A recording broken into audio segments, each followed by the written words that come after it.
Halo Sobat Bola Mania, kembali lagi di BRC Official. Ada kabar menarik nih mengenai bocoran gaya bermain Persik Kediri ala Marcelo Rospide. Macan putih bakal lebih mengerikan. Bocoran gaya permainan Persik Kediri di Liga 1 2023-24 ala Marcelo Rospide. Diketahui Marcelo Rospide sudah resmi memimpin latihan Persik Kediri. Usai memimpin latihan bersama Persik Kediri, Marcelo Rospide membocorkan bakal menerapkan permainan gaya khas tiki-taka Pep Guardiola. Marcelo Rospide mengaku paling sering memainkan strategi penguasaan bola, atau ball possession, dan hal ini sudah diterapkan saat latihan. Rospide mengaku sudah melihat progres baik dari para pemainnya setelah 1 pekan menggelar latihan, termasuk menggenjot fisik para pemain.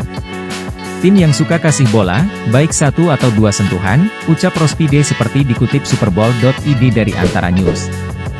Anak-anak bisa cepat ambil keputusan, harus juga cepat muncul sirkulasi bola bikin game lebih cepat. Kami baru selesai 1 pekan, baru pekan pertama. Tiap kali bisa dilihat dari hari ke hari lebih baik. Anak-anak juga suka latihan, kerja keras setiap hari latihan, imbuhnya. Gaya bermain yang diusung Rospide ini sangat berbeda dengan yang diterapkan pelatih Persik sebelumnya, Divaldo Alves, di musim lalu. Divaldo mengandalkan skema permainan serangan balik lewat para pemain sayap penjelajah dan memanfaatkan kecepatan dalam membangun serangan. Sementara untuk Liga 1 2023, Persik dinilai bakal lebih sering memainkan umpan 1-2 dengan jarak antar pemain yang tidak terlalu jauh. Arif Syaifuddin selaku Direktur Persik Kediri merasa yakin dengan kualitas pelatih baru yang direkrutnya, pria asal Brasil dinilai sebagai pilihan yang tepat. Ia pun berharap Rospide mampu memberi warna baru terhadap skema dan pola serangan Persik Kediri di Liga 1 musim depan. Jadi bukan langkah berani, justru langkah yang tepat, dibanding sebelumnya, ucap Arif Syaifuddin. Kalau kemarin, kami mengandalkan serangan balik, yang ini justru kami membangun dari bawah seperti ball possession, imbuhnya. Target pelatih Persik Kediri. Pelatih Persik Kediri Marcelo Rospide menargetkan skuad Macan Putih selesai di 5 besar.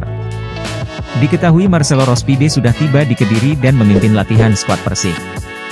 Sosok pelatih asal Brasil ini diketahui akan mengarungi panasnya Liga 1 Indonesia bersama skuad Macan Putih. Dalam sesi konferensi pers, Marcelo Rospide mengaku takjub dengan Persik Kediri. Tak hanya itu, Marcelo mengaku optimis dan percaya diri bahwa Persik Kediri finish di 5 besar. Kita ingin di papan atas, tetapi saya tahu perjuangan itu tak gampang, jalannya masih sangat panjang. Target saya adalah selesai di 5 besar, ujarnya dikutip dari tayangan YouTube Brantas TV Kamis 25 Mei 2023. Menurut Marcelo bahwa ia akan menerapkan sejumlah perubahan dalam tim. Perubahan yang dimaksud adalah pola cara bermain Persik Kediri agar lebih baik lagi. Cara yang ingin dia terapkan adalah struktur defensif yang kuat dan transisi yang cepat, jelas Marcelo. Marcelo juga sadar bahwa ada satu pekerjaan rumah yang harus diselesaikan di Persik Kediri, yakni penyelesaian akhir. Jadi ke depan kita harus memanfaatkan peluang yang ada, pungkasnya. Nah itu dia Sobat Bola Mania untuk update kabar kali ini. Bagaimana pendapat kalian Sobat? Tulis pendapat kalian di kolom komentar ya Sobat, dan jangan lupa untuk like, comment, and subscribe.